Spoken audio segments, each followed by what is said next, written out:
ఏలూరు జిల్లాలోని ప్రముఖ పుణ్యక్షేత్రం ద్వారకా తిరుమల కొండపైన దుకాణాల్లో దేవస్థానం అధికారులు తనిఖీలు చేపట్టారు. ఓ షాపులో ఎక్స్పైర్ పాల ప్యాకెట్లతో జ్యూస్ తయారు చేస్తున్నారని భక్తులు ఇచ్చిన ఫిర్యాదుతో సోదాలు జరిపారు.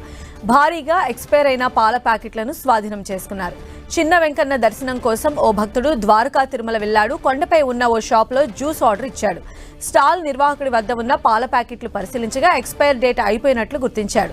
వెంటనే ఆలయ అధికారులకు ఫిర్యాదు చేశాడు. భక్తుడి ఫిర్యాదుతో ఆలయ అధికారులు తనిఖీలు చేపట్టగా 217 ఎక్స్పైర్ అయిన పాల ప్యాకెట్లు గుర్తించారు. వెంటనే షాప్ను సీజ్ చేశారు.